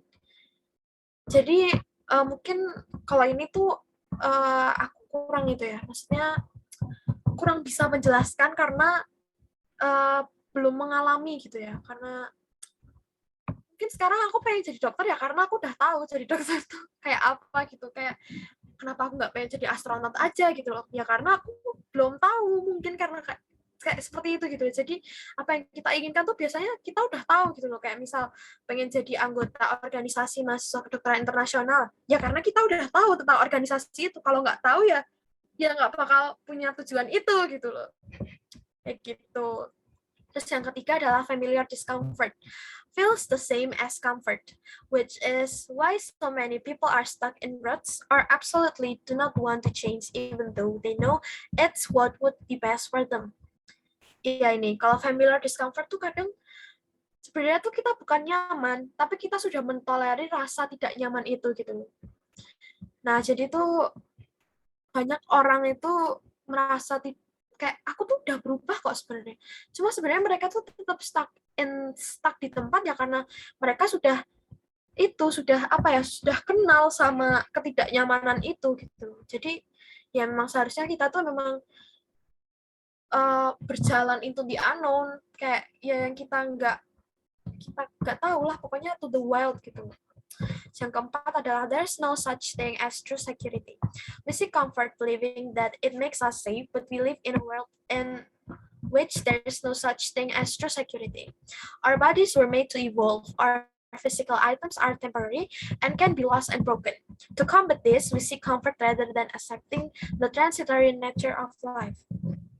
Ya ini, jadi tuh tadi ya aku sudah bahas bahwa dunia ini tuh selalu evolving, sel-sel kita tuh selalu regenerasi, kayak ada aja gitu yang baru, kayak ya tadi nggak predictable. Jadi sebenarnya kita tuh hanya itu, kita tuh selalu thriving for comfort gitu, kita tuh selalu mencari kenyamanan daripada menerima perubahan yang selalu ada dalam hidup kita gitu, karena ya sejatinya hidup itu kan penuh dengan perubahan dan ada sesuatu yang baru di tiap harinya kayak gitu. Yang kelima adalah the only way you grow is by stepping into the unknown. That's why so many people have breakdown before breakthrough moment. Often their lives are leading them to better possibilities than they thought possible. They just didn't know it was good at the time. Nah ini, breakdown before breakthrough. Kalau misal kita di sesuatu yang unfamiliar, yang mungkin kita belum tahu tentang, wah kalau misalnya aku ngelakuin ini apa ya yang akan terjadi, ya otomatis kalau kita ke lingkungan yang baru kan pasti kita yang pertama nggak familiar. Kalau nggak familiar otomatis kita bingung mau ngapain. Jadilah breakdown.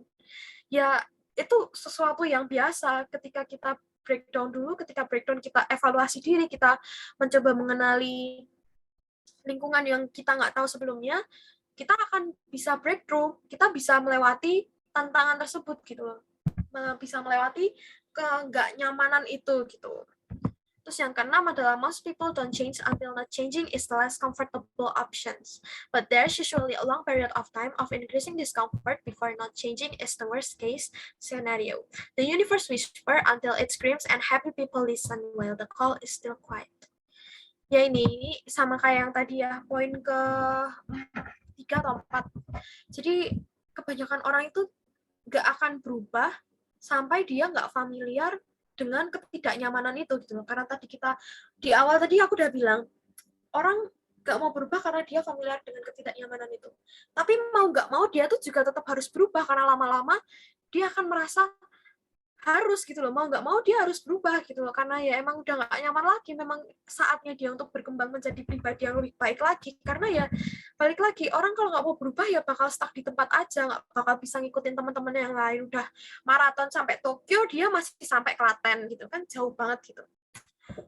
Lalu yang nomor 7, there are two mindset people tend to have, explorer and settler.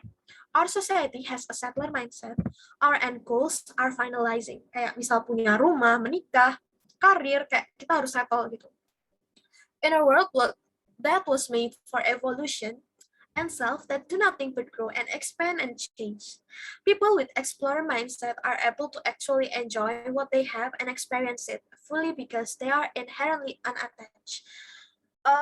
Jadi di sini ada 2 tipe orang yang dia tuh striving for new things, striving for something new kayak gitu. Jadi ada orang yang memang suka mencari tahu, berkelana, ada orang yang settler gitu. Ada orang yang memang pengennya tuh udah apa ya, settler tuh pasti gitu. Kayak misal punya rumah harus segini, maksudnya harus usia segini, menikah harus gini, punya karir harus kayak gini. Itu kan set, semuanya tuh serba ada pada tempatnya gitu. Cuma orang yang punya karakteristik settler ini sebenarnya ya it's okay kalau kamu memang tipe orang yang settler, tapi ketika ada orang yang punya karakteristik explorer, itu tuh lebih menguntungkan karena dia akan open dengan segala possibilities gitu loh. Dia akan open dengan segala perubahan, makanya dia bisa lebih menyesuaikan diri daripada orang-orang yang settler tadi gitu. Terus yang ke-8, there's no such thing as real comfort. There's only the idea of what's safe. That's safe. This is a big one to swallow, but there's really no such thing as comfort, which is why comfortable things don't last and why the best adjust people are most comfortable in discomfort. Comfortable is just an idea. You choose what you want to base yours on. Nah, jadi ini kenyataan yang memang susah untuk kita terima karena sebenarnya nyaman itu cuma sementara gitu. Enggak, kenyamanan yang terus-terusan itu pasti sebagai buah hasil dari orang yang sudah berusaha selama terus-terusan. Jadi mereka akan mengalami ketidaknyamanan lama banget dan dia baru akan merasakan comfortnya di akhir, kayak tadi happiness of excellence, rewardnya tuh di akhir ya, ini berupa si comfortable itu. Jadi kita kadang ngeliat orang, wah dia hidupnya nyaman ya, dia hidupnya enak, serba berkecukupan, kayak mentally stable, financially stable, padahal itu dia bentuk dari dulu kala, karena kita cuma ngelihat ketika dia di posisi yang settle dan comfort tadi itu. Nah, jadi orang yang paling apa ya istilahnya, yang paling oke, yang paling baik dalam menyesuaikan diri itu adalah orang yang mampu merasakan nyaman ketika di keadaan yang tidak nyaman gitu. Jadi gimana caranya dia kayak misal bakteri membuat kapsul gitu ketika dia dalam kondisi yang ekstrim. Jadi ya dia bisa menyesuaikan diri gitu loh, kayak orang tuh bisa di misal ketika kita dalam kondisi yang kurang nyaman tuh kita bisa menempatkan diri, menyesuaikan diri dan apa istilahnya membuat kapsul kita sendiri gitu. Nah, yang terakhir adalah life isn't about being certain. It's about trying.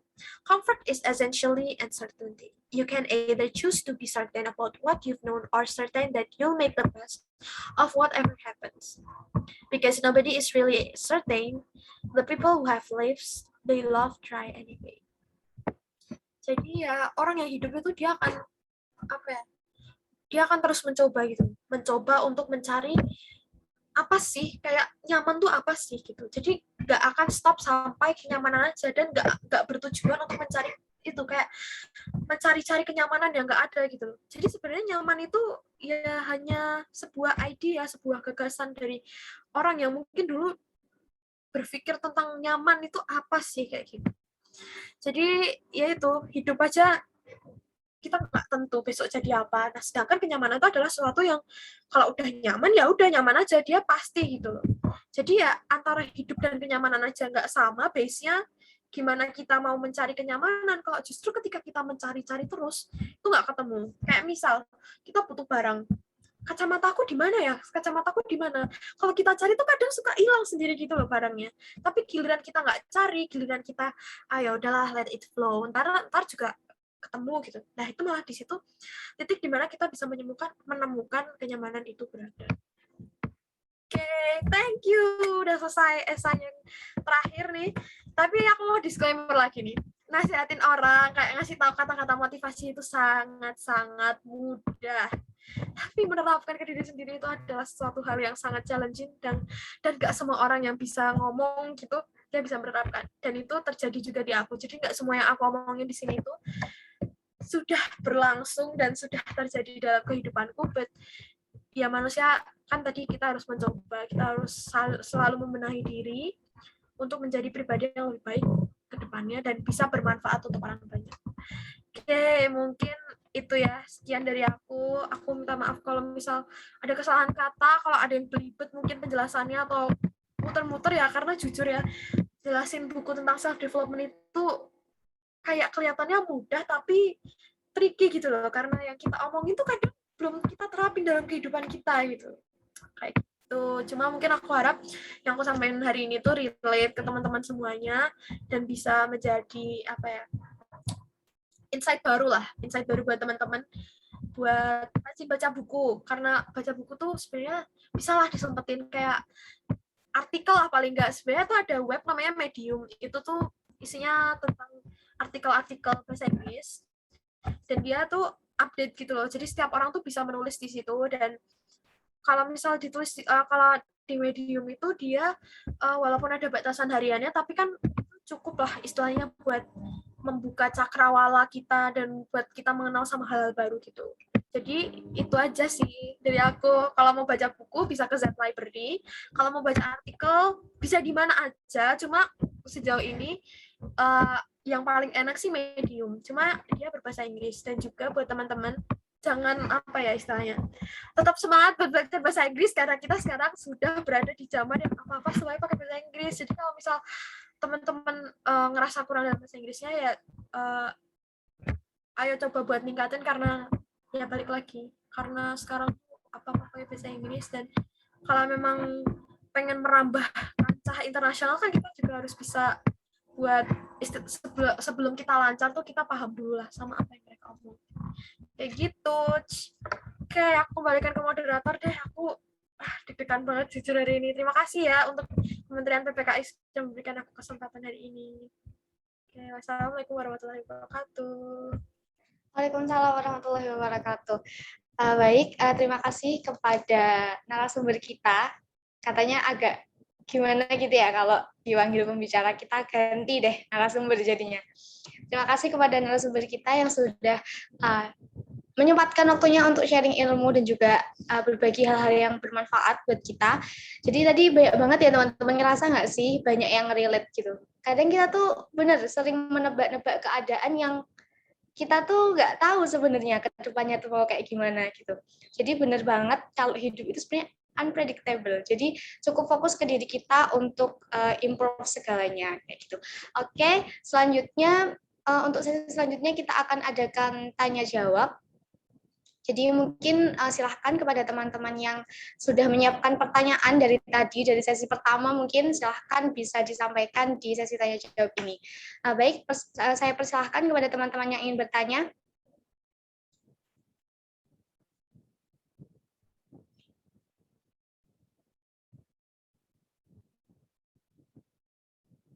Ayo.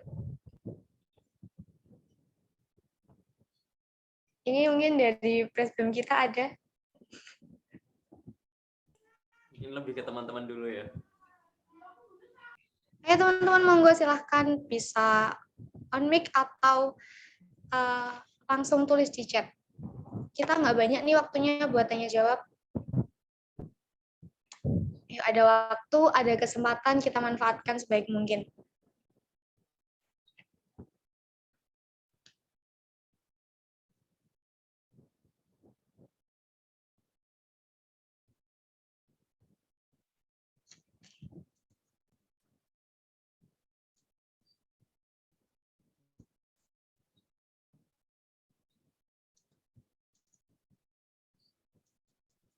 Yuk.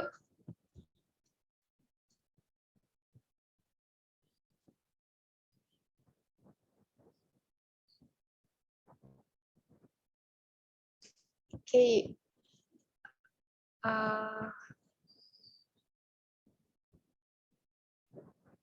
Oke, dari aku dulu deh mungkin. Ya, Hasna. Jadi kan tadi Hasna banyak banget mention kalau hidup kita ini. Ya teman-teman, sebelumnya izin untuk bertanya ya, minta waktunya. Tadi kan Hasna banyak banget mention tentang hidup kita tuh unpredictable gitu. Nah, kalau menurut Hasna sendiri, gimana sih tips buat kita tuh bisa stay alive dalam keadaan kayak gitu? Ya, kasih. Iya, aduh, aku jujur ya, aku tuh bukan expert tuh. Kalau tanya ya, berdasarkan pengalaman saya. Kalau stay sane ya, bisa waras dalam keadaan yang sekarang tuh ya, pinter-pinter cari waktu buat kita tuh tarik nafas gitu loh. Tarik nafas di sini tuh maksudnya kita bisa menikmati waktu tersebut sehingga kita tuh bisa refresh gitu loh. Kayak misal dalam satu hari itu pasti aku sempetin buat Twitteran lah, atau misal main sama kucing. Kalau main sama kucing mah fleksibel ya. Pokoknya intinya di waktu itu kita tuh nggak ada tugas atau nggak ada kerjaan yang memang harus kita kerjain gitu. Jadi ada waktu di mana kita bisa inhale, bisa nafas lah istilahnya. Di antara kehektikan kuliah, kehektikan organisasi, kehektikan mungkin kalau apa ya, disuruh bantu orang tua gitu. Jadi harus tetap ada waktu di mana kita menikmati diri kita sendiri, punya waktu, tapi jangan kebablasan. Kalau kebablasan namanya apa ya, kalau kebablasan ya nanti nggak jadi produktif lagi gitu, kayak gitu sih mungkin ya. Karena sejauh ini ya agak pandemi ini ya mengubah segalanya lah, dari banyak aspek, dari cara belajar, dari cara berorganisasi, dari cara bersosialisasi pun tuh kadang tuh misalnya habis acara kayak gini tuh rasanya capek banget ya, karena udah lama nggak bersosialisasi sama orang gitu loh, karena udah lama nggak ada orang yang bisa diajak ngobrol gitu loh. Kalau kita ketemu temen kan ngobrolnya ngalor ngidul. Kalau misal bisa ketemu teman-teman BEM secara langsung kan bisa ngomongin banyak hal gitu. Kalau sekarang kan terbatas sama ruang gitu. Gitu sih, Kak. Ya, oke. Makasih ya, Hasna, jawabannya. Jadi kita kayak perlu jeda gitu ya. Perlu space untuk habis itu lanjut lagi untuk mencapai apa yang udah kita targetin gitu ya. Kalau istilahnya tombol F5 dalam komputer ya, refresh dulu. Pokoknya ketika kita emang apa ya, kayak sekarang tuh kan gampang burnout ya. Sebenarnya burnout itu ya wajar karena udah tahu kondisi kayak gini, terus pressure-nya nambah, kayak gitu sih. Ya harus ada momen dimana kita restart. Dalam sehari lah pasti harus ada gitu. Kalau nggak gitu ya agak juga gitu. Agak ya gitu ruwet lah. Iya, oke. Selanjutnya mungkin ini masih ada waktu teman-teman buat tanya jawab. Terima kasih ya Sina untuk jawabannya ya. Selanjutnya yuk, yang mau tanya-tanya yuk bisa on mic apa raise hand yuk.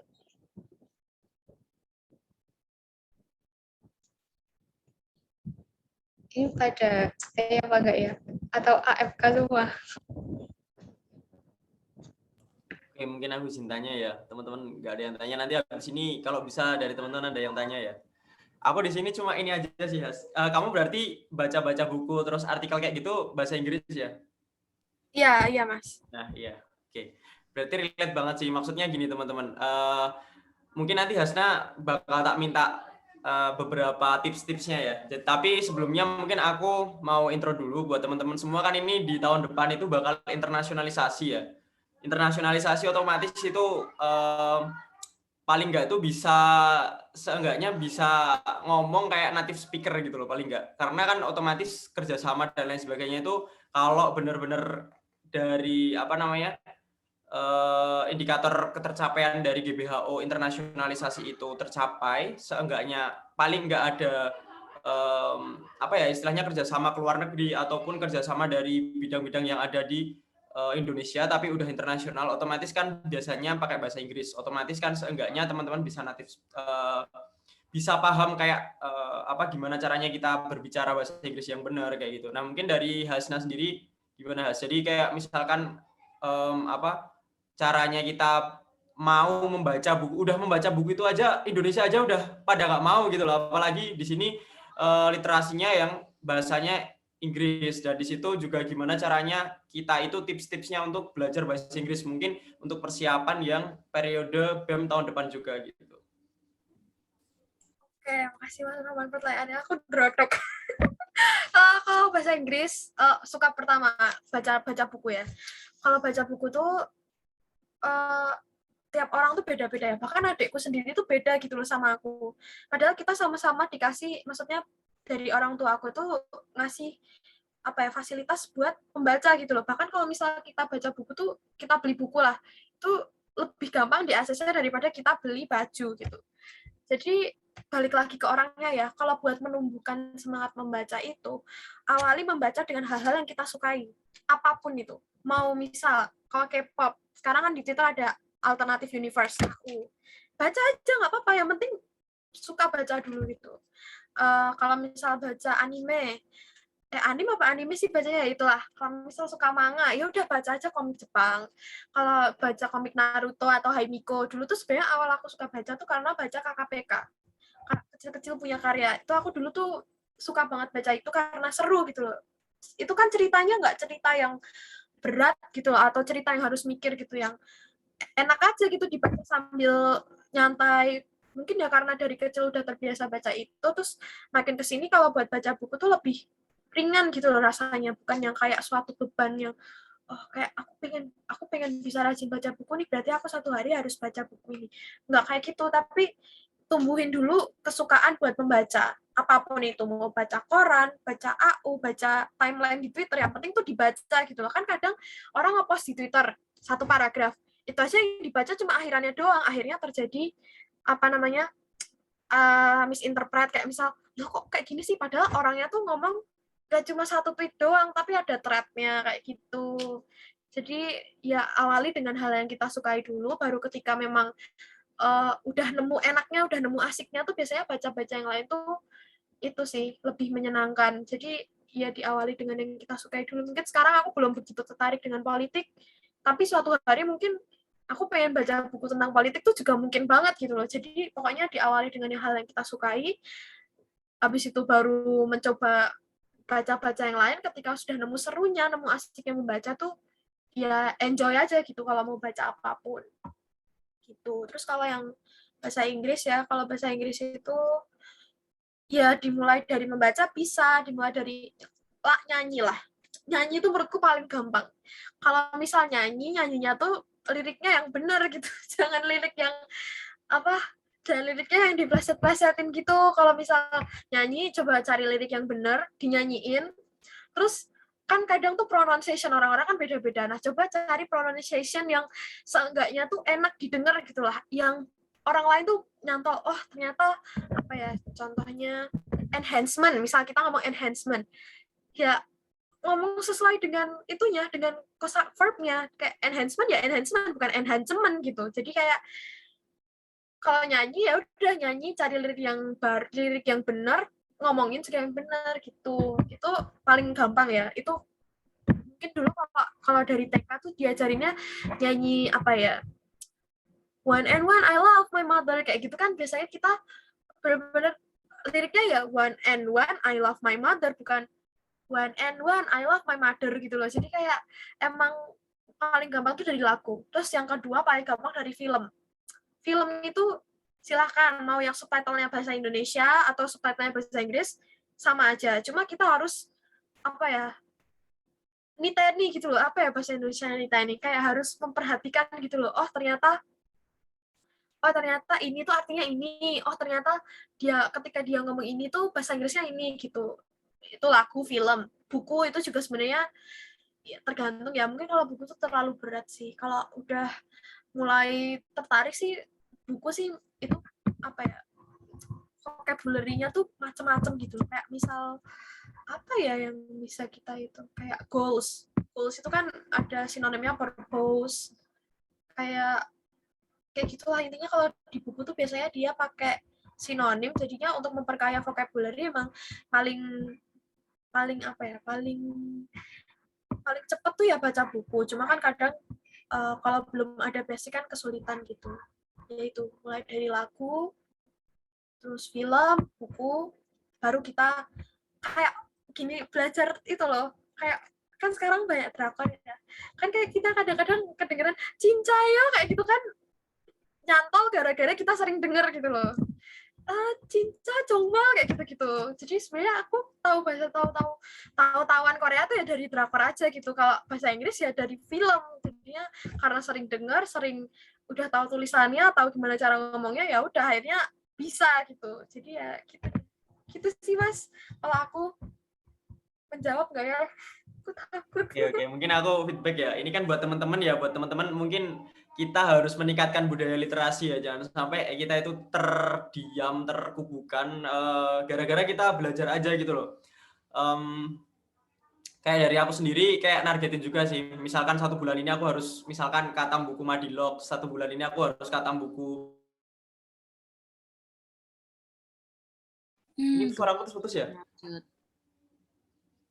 Cek. Terus Mas.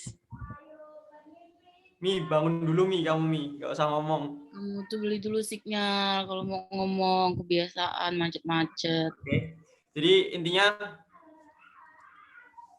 kayak gitu ya. Jadi aku mau bilang apa ya tadi?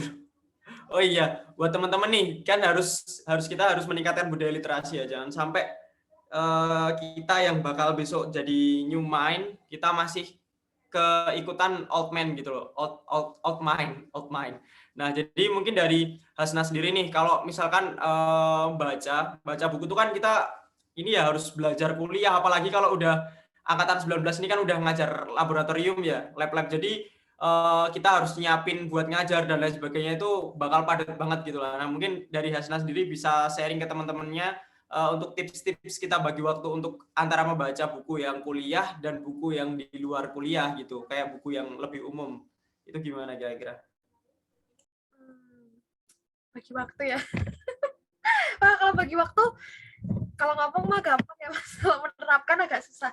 Kalau kebanyakan buku-buku yang aku baca sekarang itu dia tuh bukan novel gitu. Jadi kayak ini salah satu contohnya. Kelihatan kan? Ini tuh Love for Imperfect Things. Jadi dia ini bentuknya juga sama kayak si 101 Essays, cuma dia tuh tiap part tuh terpisah gitu loh, kayak stories yang beda gitu. Kayak ini misal chapter 1 tentang self care, chapter 2 tentang family. Jadi bacanya tuh ya kalau sekarang sih masih sempatnya ya, kayak karena sedikit, kayak misal tadi esai itu kan kalau misal dalam bentuk buku kan dia cuma sekitar 1-2 lembar gitu. Paling ya 1 hari 1 esai, atau kadang kalau misal lagi kalau ini kan buku tentang self development, ini juga buku tentang self development. Jadi bacanya tuh ketika memang lagi butuh gitu loh. Karena kadang kalau misal kita lagi nggak butuh dikasih buku-buku tentang self development tuh agak enak gitu, kayak malah capek gitu dengernya. Oh, aku lagi nggak pengen denger kata-kata mutiara kok dikasih kata-kata mutiara gitu. Cuma mungkin kalau buat mengawali minat untuk berliterasi ya memang harus disediakan waktu lah, at least 10 menit. 10 menit itu kan nggak lama. Kalau buat scrolling TikTok juga dapat 30 video itu kan juga nggak kerasa gitu. Jadi mungkin alokasi waktu buat scrolling TikToknya dikurangin dulu ya, mulai dari 5 menit dulu lah. Dari 1-2 lembar dulu, baru nanti ketika udah nemu enjoy-nya, nemu senengnya ya baru ditingkatin lagi. Kalau bundaku ngajarin adikku kayak gitu. Jadi satu-satu dulu lah, satu hari satu-satu, terus nanti bundaku tanya ke adikku, ini kamu hari ini baca apa, tolong ceritain dong, kayak gitu. Jadi ada apanya ya, ada interaksi yang mengakibatkan adikku harus baca buku itu gitu loh. Jadinya mau nggak mau makin kesini ya makin itu, makin apa ya istilahnya, minat untuk membacanya terus makin meningkat ya, karena emang apa ya, mungkin karena dari awal sudah ada pressure dan paksaan kayak gitu, tapi kesini juga akhirnya dia nemu juga tuh senangnya baca buku di mana kayak gitu. Mungkin buat jurnal gitu, hari ini baca apa yang kita temuin tuh nanti dirangkum dibikin jurnal. Kayak kadang ketika kita sudah bisa misal 30 hari aja lah lihat jurnal yang kita bikin tuh rasanya puas gitu loh, kayak oh ternyata aku berkembang ya, aku ternyata tiap hari itu ada progresnya, kayak gitu sih Mas.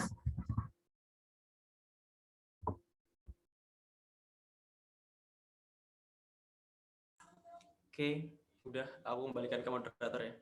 Terima kasih. Ya, baik, terima kasih kepada Presbem kita dan juga kepada Hasna atas jawabannya. Jadi ini mungkin cukup ya teman-teman, karena waktunya juga udah habis. Itu nanti mungkin kita langsung kembali ke MC. Sebelum kembali ke MC, sekali lagi saya ucapkan terima kasih kepada Hasna yang sudah meluangkan waktunya untuk sharing kita pada pagi hari ini, pagi menjelang siang. Semoga juga bermanfaat buat saya sendiri dan juga teman-teman semua. Terima kasih juga kepada teman-teman yang sudah meluangkan waktunya untuk hadir pada kesempatan kali ini. Sebelum saya tutup, mungkin saya akan memberikan sedikit kesimpulan. Jadi kesimpulan yang bisa kita ambil yaitu dari acara pada pagi hari ini, yaitu usaha itu dibutuhkan ya dalam sebuah pencapaian gitu. Jadi lakukan usaha maksimal dalam proses kita mencapainya gitu. Dan satu lagi yang saya ingat dari Hasna tadi waktu menyampaikan, yang bisa kita petik adalah ini, intinya sebenarnya hidup kita itu udah ada yang ngatur gitu teman-teman. Sebenarnya hidup kita itu udah tersusun rapi, terskenario dengan baik gitu sama-sama kita. Tinggal tugas kita itu melakukan usaha terbaik gitu untuk menjalani hidup kita itu gitu. Sesuai dengan tema kita pada pagi hari ini ya, your life is as good as your mindset gitu. Jadi selamat untuk berprasangka baik kepada cerita-cerita kita ke depannya. Saya selaku moderator Diana Ila memohon maaf apabila banyak kesalahan dalam menemani teman-teman pada acara bedah buku pada pagi menjelang siang hari ini. Saya tutup. Billahi sabilil haq, fastabiqul khairat. Wassalamualaikum warahmatullahi wabarakatuh. Selanjutnya saya kembalikan kepada MC. Baik, terima kasih kepada Kak Dianela selaku moderator pada pagi hari ini.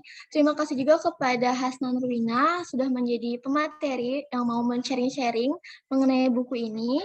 Mungkin ini banyak banget manfaatnya teman-teman dan kakak-kakak semua mengenai self-development, di mana kata Hasna maupun kata Kak Dia sendiri itu, kehidupan itu nggak pernah bisa kita prediksi, di mana untuk kehidupan kita sendiri ini akan baik apabila pola pikir kita itu baik. Mungkin sebelum kita tutup, di sini saya akan menanyakan kesan dan pesan terlebih dahulu kepada kakak-kakak dan teman-teman semua. Mungkin saya tunjuk apakah Kak Ayu Mayangsari hadir? Hadir. Oke, gimana nih Kak Ayu untuk kesan dan pesan dari acara bedah buku kita kali ini nih? Nah, bedah buku kali ini tuh seru banget ya, kayak Hasna tuh punya banyak cerita di dalam buku itu, keren banget sih. Kayak aku punya insight baru juga tentang gimana ngeset mindset kita sendiri. Terus kalau dalam pencapaian kita tuh kita harus berusaha gitu loh. Kayak ya udah gitu, dan kita harus mencintai diri kita sendiri juga. Nah, itu poin-poin penting yang dapat aku ambil dari bedah buku kali ini. Kayaknya bakal harus diadain lagi sih bedah buku biar lebih seru lagi gitu. Udah, dari aku cukup. Makasih. Makasih Kak Ayu. Oke, untuk angkatan 20-nya ya mungkin perwakilan. Mungkin apakah Anggun hadir? Apakah di depan laptop? Iya, aku ada.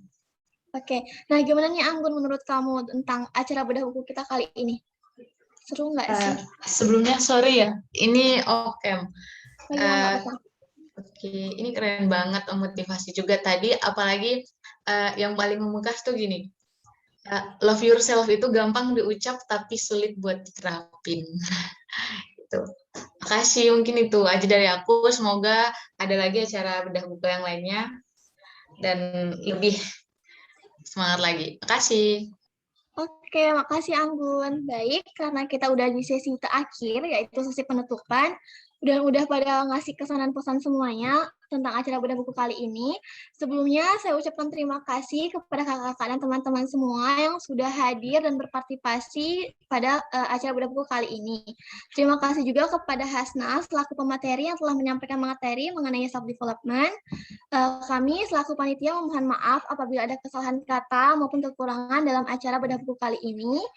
Semoga acara bedah buku kali ini itu bisa menambah wawasan baru kita dan juga memberikan manfaat untuk kehidupan kita sehari-hari. Oke, sebelum kita tutup, mungkin silakan kepada kakak-kakak dan teman-teman bisa untuk on-cam terlebih dahulu untuk di sesi dokumentasi kita. Silakan kepada kakak-kakak dan teman untuk on-cam. Baik, mungkin langsung aja saya silakan ke Nisa untuk sesi dokumentasinya. Silakan Nisa. Oke Febri, untuk kakak-kakak dan teman-teman yang nggak berhalangan untuk on-cam bisa on-cam ya. Sebentar aja buat dokumentasi. Ayo on-cam.